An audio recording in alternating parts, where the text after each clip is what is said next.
Capítulo 19. Después de mucho tiempo pregunté, ¿y ahora? Viví encarnado de forma muy errónea. Cometí muchos actos malos, pero también hice cosas buenas. Es difícil para una persona ser únicamente mala, como son raros los que son únicamente buenos. Pero las acciones malas pesan mucho más. En una pelea de bandas rivales, fui asesinado. Fueron 2 tiros en el pecho. Caí. Perdí la conciencia únicamente unos minutos. Me mareé, y la nada. Fui volviendo de lo que pensé ser un desmayo, y escuché gritos, insultos, percibí que aún había pelea. Silencio. Cesaron los tiros. Percibí que uno de mis compañeros se acercó a mí y dijo: «Vámonos. La policía no tardará en venir». ¿Usted está seguro de que Hanu murió? Sentí como 2 de ellos se inclinaron a mi lado, miraron mis heridas. Se puso sus manos delante de mi nariz. «Está muerto. Ellos lo van a pagar». Más blasfemias. Se fueron.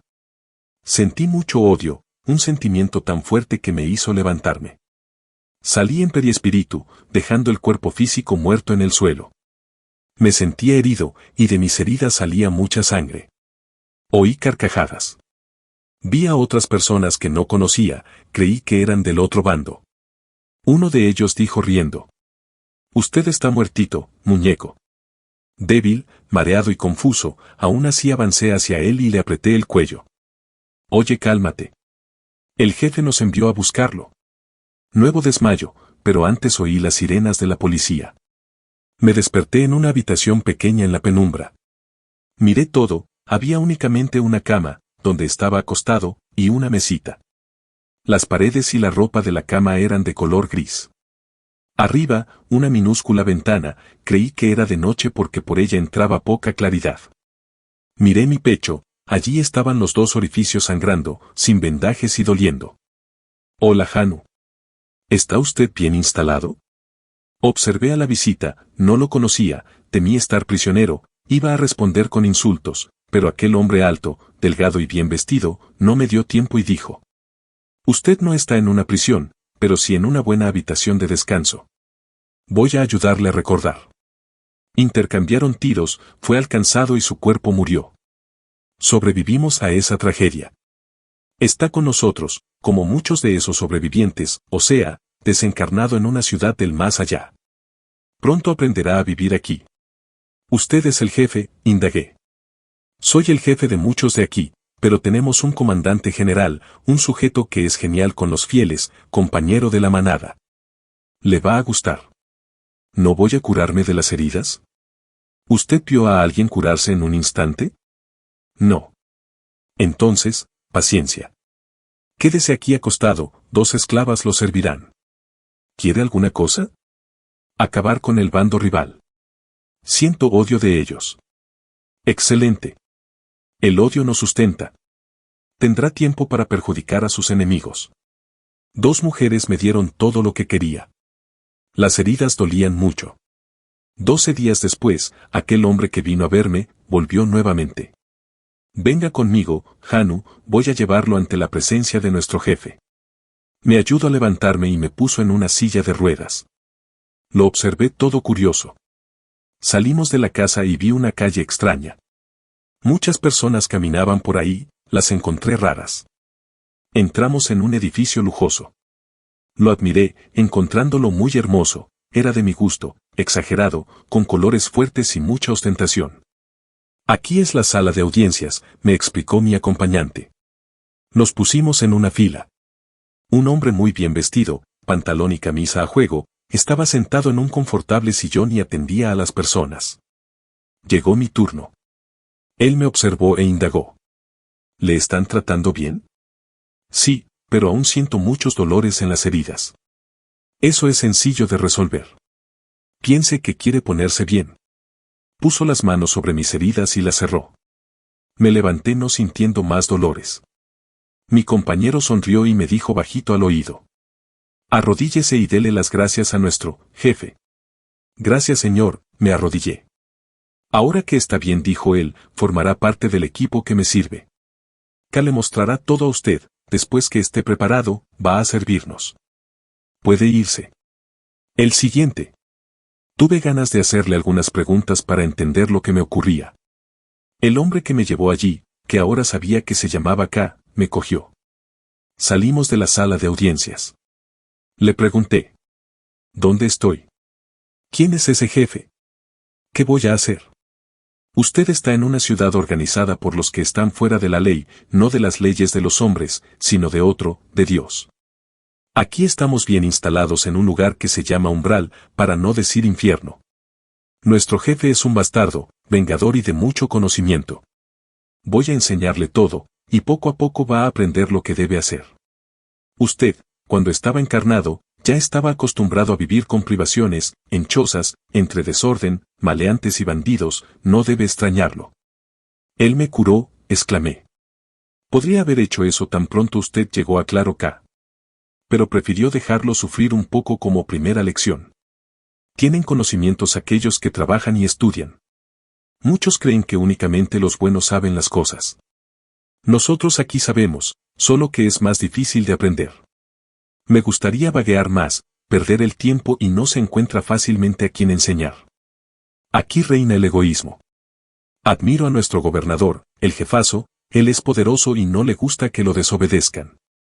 Estaba acostumbrado a obedecer. Había tenido muchos jefes. Presté mucha atención a lo que veía aprender. Allí muchos sufrían, pocos mandaban y la mayoría se divertía. Le pregunté acá. ¿Por qué unos sufren aquí y otros no? No se puede decir que nadie sufre en este lugar. Creo que lo más cierto es decir que unos viven mejor y otros peor. Usted y yo somos malos y los que mandan aquí, en el umbral, admiran a los que son malvados y que aún no se arrepintieron, pues por lo que sé, el remordimiento viene, para unos, más pronto y para otros más tarde. Ellos, los jefes, necesitan de gente así como nosotros, para servirlos. Nos protegen, pero exigen que trabajemos con fidelidad para ellos y para la comunidad. ¿Y por qué algunos son maltratados? Esos tampoco fueron buenos, me explicó K. Porque si lo fuesen estarían en otros lugares. Es merecido el castigo que les damos. Algunos no sirven para formar parte del equipo. No les gusta obedecer y muchos son demasiado hipócritas. No se puede confiar. Otros están sufriendo aquí, porque tenemos muchas quejas de ellos. Aquí también hacemos justicia. Se llevaron a los pobres o recatados, no practicaron la caridad. Justicia, exclamé asombrado. ¿Por qué no? Si creemos que la persona necesita sufrir, hacemos que sufra. ¿No existe Dios para eso?, pregunté. K se rió, después me explicó. La ley de las personas buenas es uno ayudando a otro. Aquí es lo contrario, castigamos. Pero, no se preocupe ni tenga pena. Si no lo mereciesen, no estarían aquí y no lograríamos maltratarlos. Con el tiempo usted verá que muchos al arrepentirse, con sinceridad y queriendo mejorar, son llevados por los buenos que entran en nuestra ciudad. Sin embargo, sufren porque lo merecen. Me adapté fácilmente. Hacía mi trabajo de la mejor manera posible. Continué cometiendo maldades a otros desencarnados y encarnados. Un día, nuestro jefe desapareció, hubo muchos comentarios de que no fue cauteloso y que los desencarnados buenos se lo llevaron, o que fue arrestado por grupos rivales. Dijeron hasta que él desistió de su posición porque se cansó. Otro pasó a ser el jefe. Estábamos siempre peleando entre nosotros mismos o con otros, tenía que estar todo el tiempo alerta y nunca confiaba en nadie. Recibimos en nuestra ciudad un folleto de otra localidad del umbral, diciendo que necesitaban de desencarnados que gustasen y tuviesen de talento para escribir. Me interesó. Desde que llegué allí, no escribí más. Pero, cuando muchacho, en la escuela, hacía buenas redacciones. Me gustaba escribir cartas y textos. Decidí ir e informarme bien de lo que querían. Gusté del lugar y de todos. Decidí formar parte de ese grupo y le pedí a mi jefe, que me autorizó. Lo que más me gustó fue que allí, en aquella pequeña ciudad, no estaba bajo el dominio de nadie. Éramos autónomos, nos llamábamos camaradas, no tenía que obedecer tantas órdenes. Pasé la prueba de redacción, fui aceptado y comencé a estudiar. El objetivo era instruir a encarnados o usar su mediunidad para narrar lo que la organización quería. Después de meses estudiando juntos, Fuimos separados en 3 grupos que se especializaron en las actividades de la pandilla. En el primer grupo estaban los que iban a instruir o usar la mediumnidad para incentivar la venganza, odio, peleas y endiosar el sexo. El grupo que se especializaría en desanimar y llevar a la incredulidad a los que podrían venir a ser los que estaban siendo útiles. Pase a formar parte del tercero.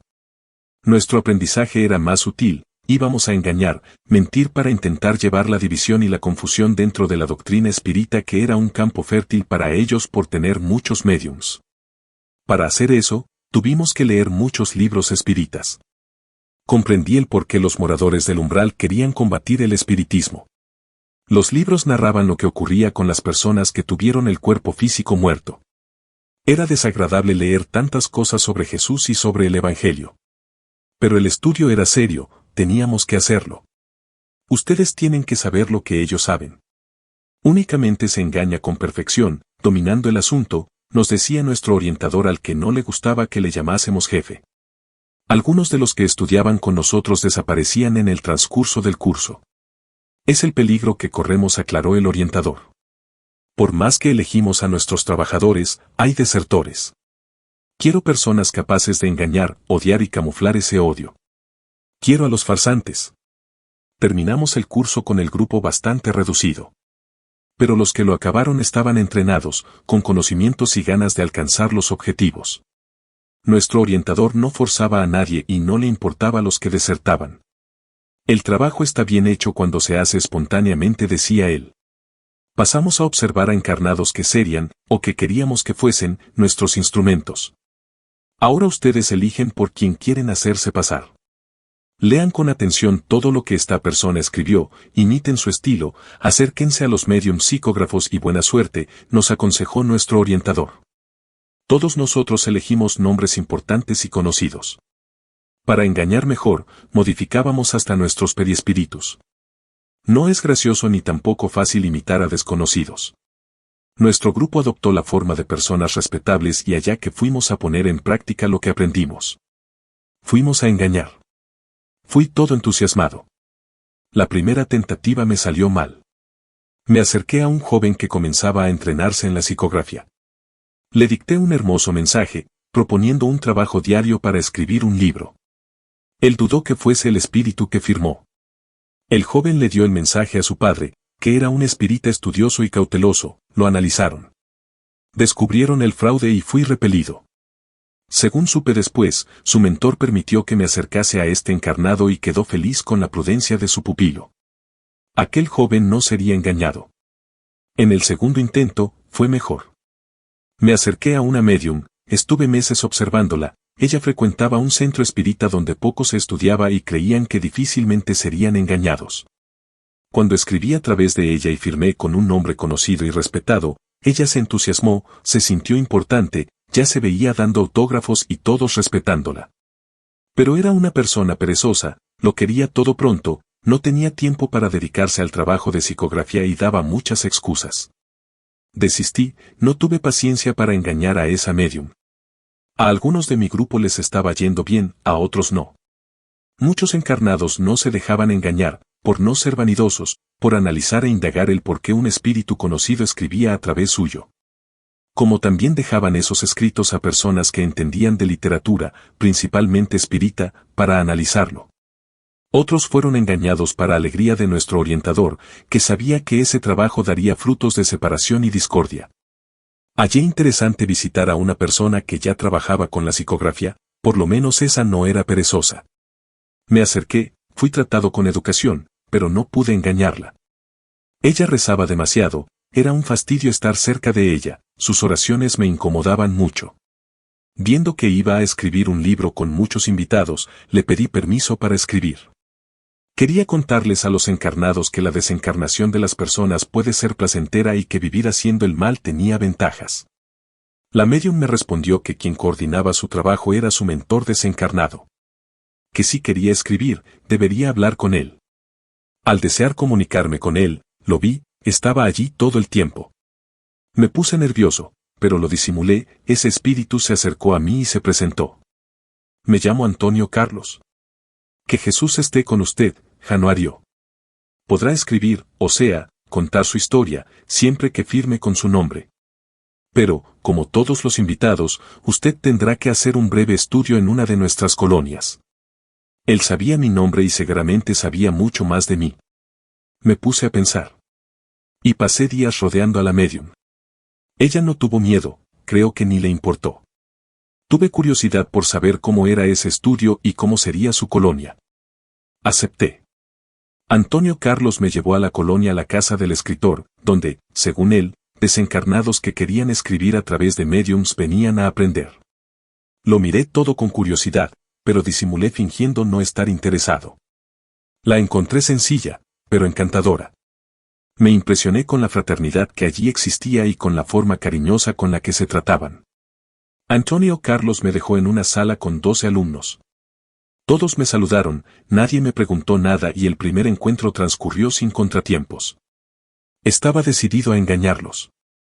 El tema era interesante, presté atención y participé. Cuando la clase terminó, al salir de la sala, me encontré con Antonio Carlos, que me estaba esperando y me trajo de vuelta. Comprendí que no lograría ir a esa colonia solo, no la encontraría, eso me molestó. Antonio Carlos todos los días me esperaba en un lugar, me llevaba a la colonia y me traía de vuelta. En las primeras clases, todo iba bien, podía fingir. Pero percibí que ya no estaba fingiendo, me estaba gustando. Serían 10 lecciones. En la séptima, le pedí a Antonio Carlos: ¿vamos a sentarnos aquí un poco? Nos sentamos en un banco del jardín de la colonia, él se quedó de pie. Comencé a llorar, nunca había llorado con aquel sentimiento tan fuerte y doloroso. Sufría. Él esperó a que terminase, lo que hice mucho rato, después me miró con cariño. Fue entonces cuando le pedí con temor y aprensivo: ¿y ahora? Camine, cambie el rumbo de su vida, respondió él bondadosamente. Hice mucho daño. ¿Cómo será mi cosecha? Cuando nos preparamos para la cosecha, sabemos que va a ser laboriosa, el trabajo en el bien ayuda. Tendré mucho que hacer, exclamé en tono de queja. Lloré de nuevo.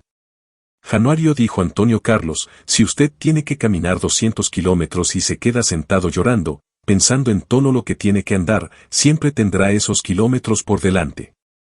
Pero si da un paso tras otro, un día habrá recorrido todo el kilometraje. Y usted ya anduvo algunos metros. Lo comprendí.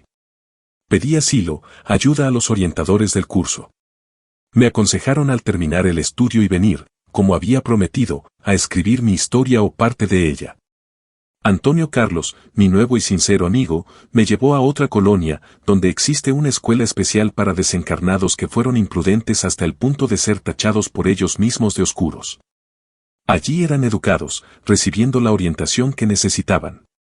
Me gustó mucho lo que vi, de todos, y quise sinceramente asistir. Escribo hoy, en el día que celebramos una fiesta en la ciudad en la que vive la médium, a Nuestra Señora, María, Madre de Jesús. Le recé mucho a ella para que me diera fuerzas y conseguir cambiar mi forma de pensar y de vivir. Sé que tendré que esforzarme para cambiar. Y fue después de mucho tiempo de haber desencarnado que, angustiado y temeroso, pregunté, ¿y ahora? Gracias a Dios que recibí ayuda. Entiendo que nadie es perfecto y que lo importante es lo que tomamos de nosotros mismos y lo que podemos hacer, y no mirar lo que el otro hace. Cuando me acerqué por primera vez a la médium, quería escribir una cosa, acabé escribiendo otra, pues comprendí que no estaba tan bien como pensaba. Nadie es feliz no sintiéndose bien con las leyes divinas, apartado de Dios. No quería continuar haciendo el mal, y decidí dejar la siembra del mal y me preparé para la cosecha. Quiero y deseo hacer esa cosecha con trabajo. Agradezco la oportunidad que estoy teniendo. Me hice más daño a mí mismo que a los demás. Januario. Explicaciones de Antonio Carlos. Januario tuvo una desencarnación violenta, sentía odio del enemigo y luchaba con rencor. Ese fuerte sentimiento, el odio, hizo en un impulso salir a su espíritu del cuerpo físico muerto. Desencarnados que vibraban igual que él, lo desligaron llevándolo hacia una ciudad del umbral. Si él no se hubiese agrupado y convertido en sumiso, habría sido encerrado o vuelto un esclavo. La desencarnación para Januario, de inmediato, no cambió mucho su forma de vivir y actuar. En el umbral, los jefes que allí viven, Acostumbraban a actuar de manera que sus compañeros sufran, para después ayudarlos. Todo eso para que tengan miedo y sean obedientes. Muchos libros espíritas han descrito las ciudades del plano espiritual. Bonitas y agradables son las moradas de los buenos espíritus o aquellos que quieren mejorar.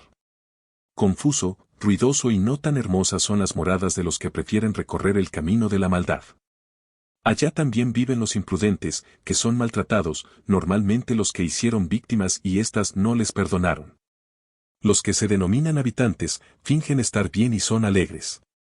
Hay los que mandan, y la mayoría tiene que obedecer las leyes, que normalmente son crueles. En esas ciudades vemos muchas cosas extrañas, que no difieren mucho de ciertos lugares de la tierra, a donde los encarnados van para disfrutar de las pasiones y vicios. Nosotros los vemos vestidos de muchas maneras. Hay los que se visten siguiendo la moda de los encarnados. Januario, la primera vez que vino a visitarnos, iba todo de blanco, tal vez por intentar hacerse pasar por otra persona. Después vino vestido de negro. Por último acabó vistiéndose con ropas claras y sencillas. Únicamente algunos se visten de forma muy extraña y los motivos son casi siempre intentar asustar o amedrentar a quien los ve. Erró mucho. Lo invité a hacer el curso. Quería que él conociese otra forma de estudiar la literatura y que conociese a desencarnados buenos. Dio resultado. Todos, profesores y alumnos, sabían el por qué él estaba allí y lo ayudaron. Únicamente se preguntó, ¿y ahora?, cuando tuvo conciencia de sus errores.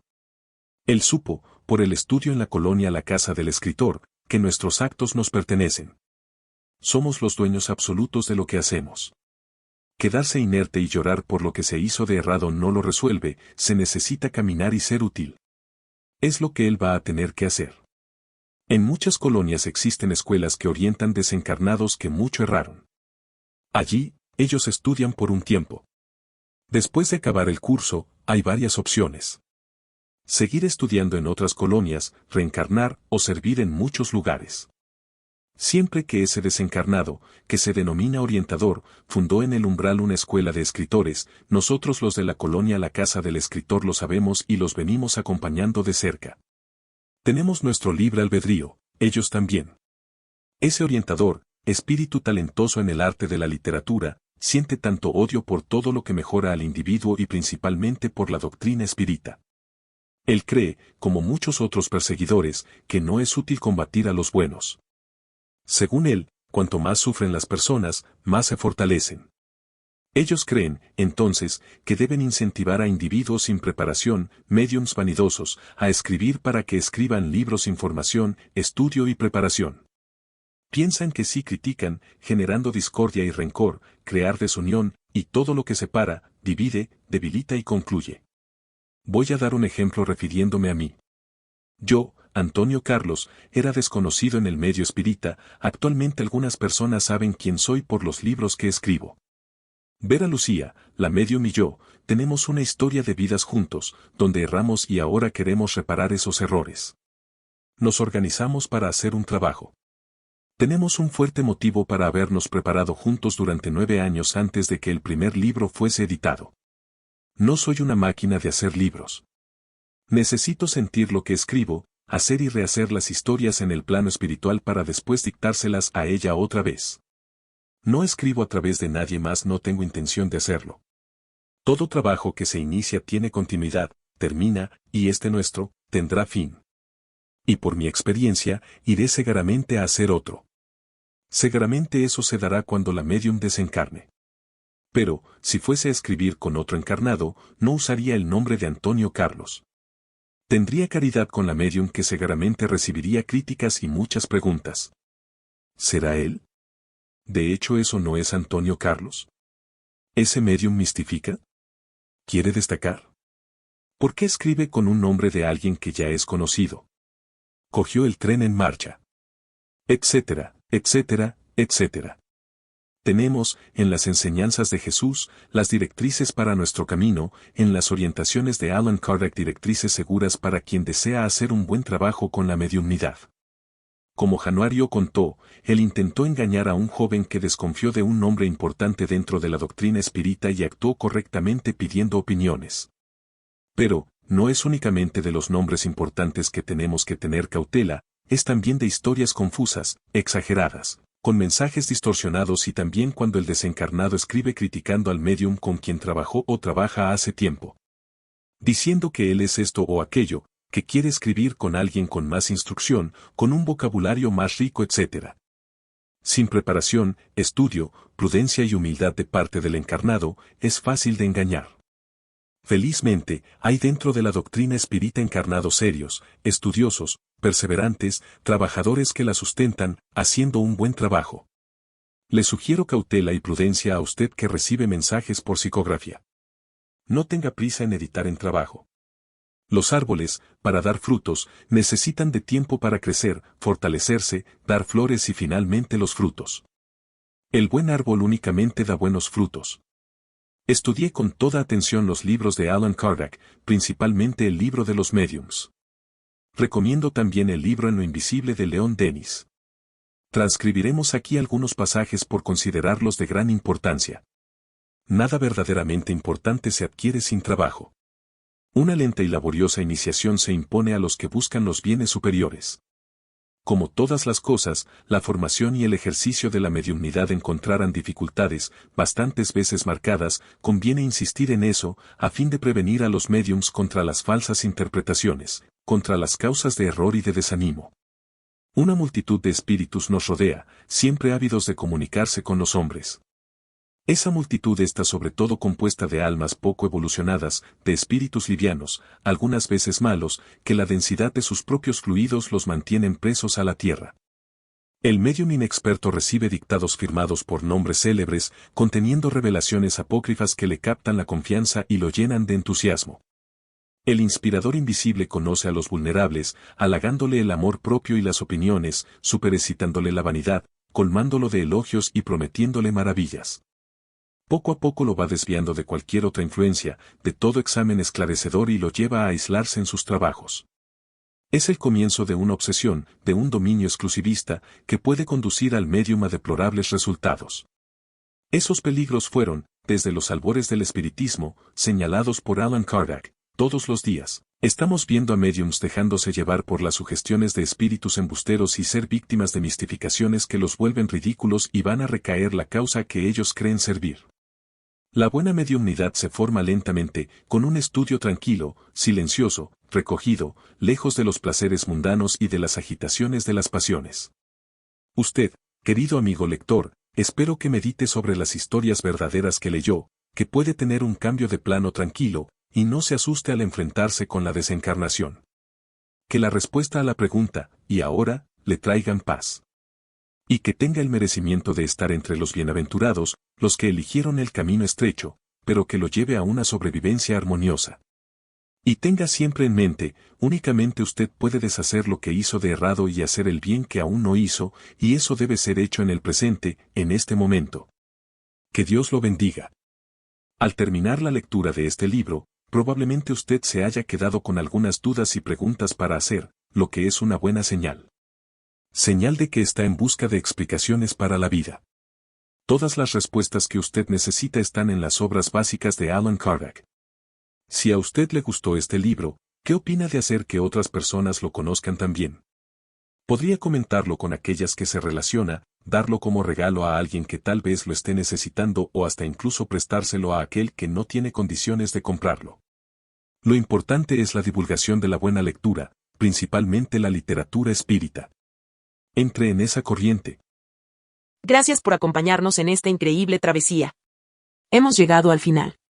No se pierdan la fascinante y reveladora historia de una experiencia cercana a la muerte, contada por Bari Iri. He visto la luz. No te pierdas la oportunidad de sumergirte de nuevo en este relato transformador. Hasta la próxima, y que la luz te acompañe siempre.